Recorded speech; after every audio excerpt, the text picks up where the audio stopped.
As you can see right here from these boxes, I have some sort of an accessories, let's put it this way, from Lian Li O11D EVO RGB. Now, this is something if you want to upgrade, then you have two. Well, you have most likely more options, and we'll get to that part in the other video. But for today's video, we have the mesh front panel, which has loads of brackets for you to accommodate 120, 140, and 160 fans.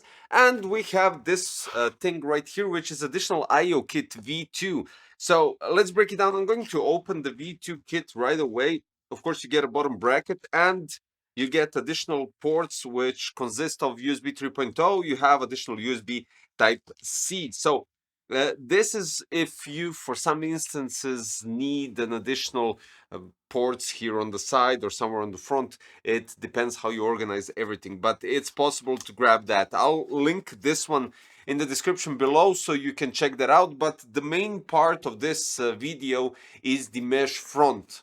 Now, what I did in this video is I ran benchmarks without the mesh part here, and the only thing I didn't do is place the mesh part without the tempered glass and run it without the front fans. That's the only thing I didn't do, unfortunately, but regardless of that, we have loads of tests to check out.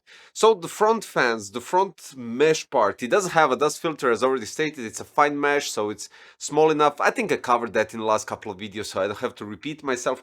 But regardless of that, you have already in the O11D EVO RGB, you have holes to mount brackets. These brackets right here are for 120 and 140 fans, and these brackets that I have right here are for 160 fans. As you can see, they are separated. They aren't placed together because I don't know why, honestly.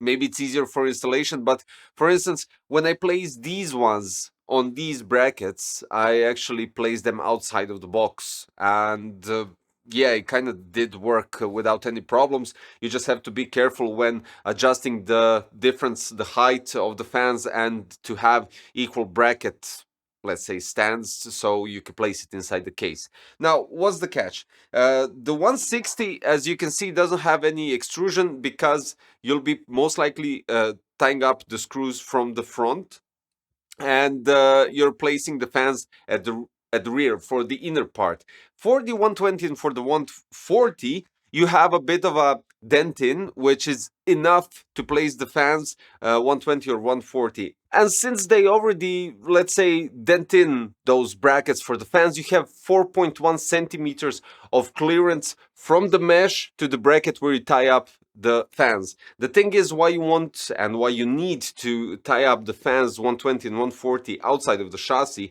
it will be quite difficult to push the screwdriver right here from this part, right? So yeah, the thing is, you can go with 3 120 fans and you can go with 3 140, but only one scenario, and that is either without the bottom bracket or without the top bracket, because the 140 fans are always kicking something, either the screws at the bottom or something at the... I tried, it doesn't work, it's not possible.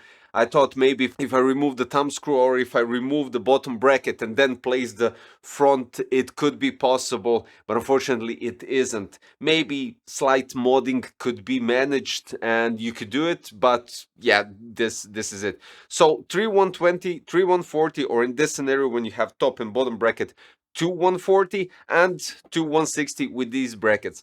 Quite straightforward, quite easy. Even since I'm using the Unifan TL, regular ones TL on front, you don't have to worry about the cables because the cables are so, pre-bent inside the box that they cover themselves. Quite simple. They go straight at the back. You connect, daisy chain them to the top ones or at the bottom ones. I mean, it's cleaner for the top, but I don't know. It's all up to you to decide how you're going to connect them. So I ran 3 benchmarks, as already stated, without the front mesh and without the front fans, only tempered glass. The second test is with the front fans, 2 140 mesh, and the rear on the AIO were reversed.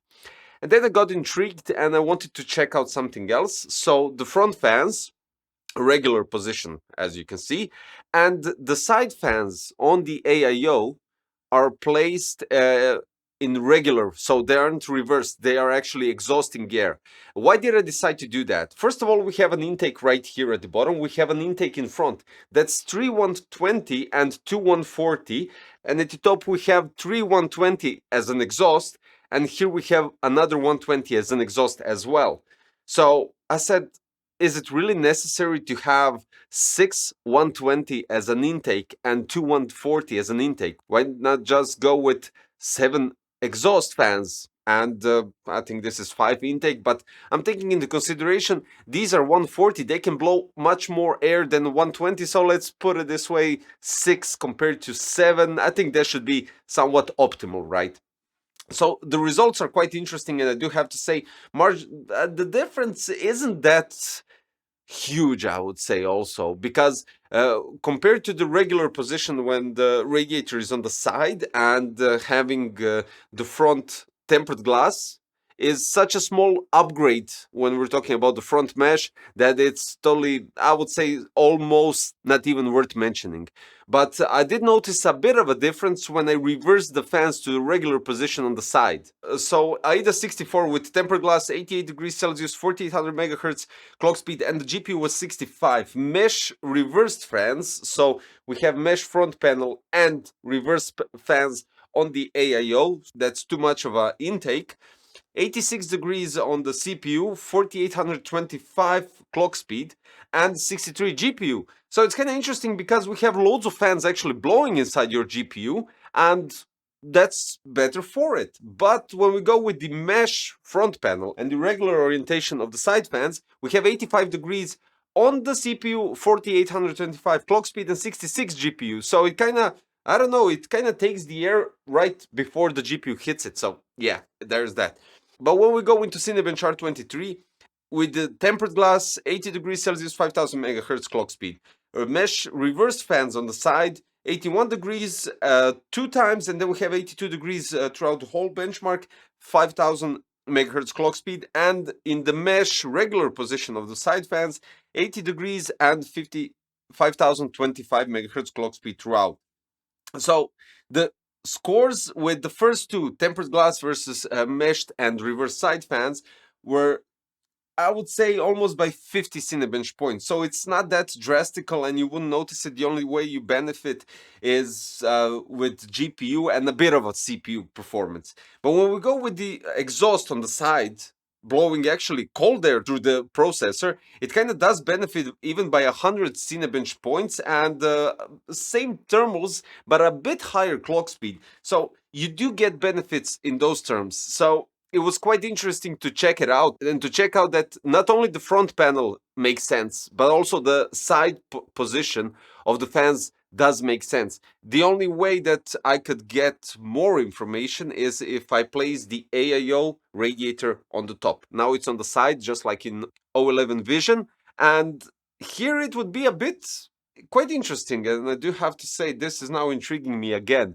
So there are loads of varieties, of course. I mean, I'm not sure if you could go with an AIO in front, because I can see that AIO on the side is a bit too high, and it is, the tubes are kind of touching, well, aren't physically touching, but visibly they are touching the top fans. So if you decide to go here, there's not enough space to actually mount it on the front.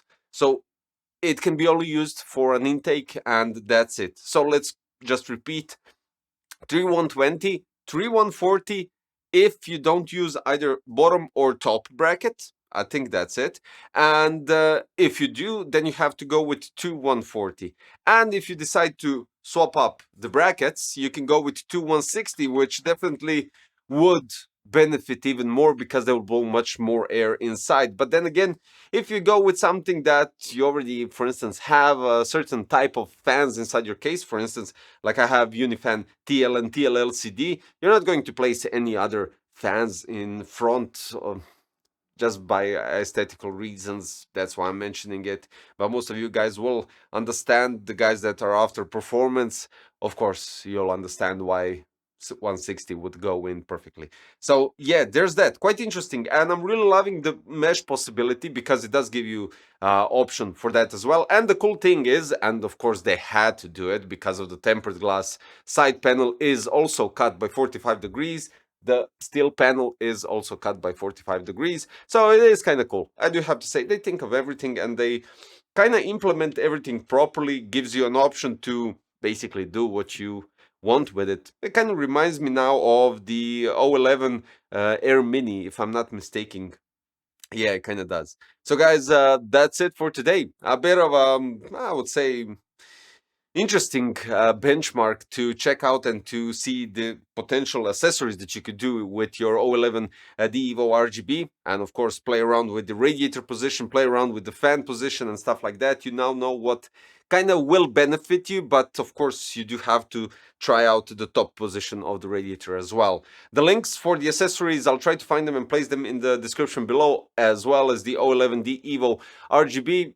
I'll even add the Unifan TL and TL LCD in this configuration so you know what to use, and that'll be all for today, guys. If you like the video, if you like the benchmark, if you like the build, don't forget to subscribe, hit the like button, click the notification bell, and hopefully I will see you quite shortly. Bye bye.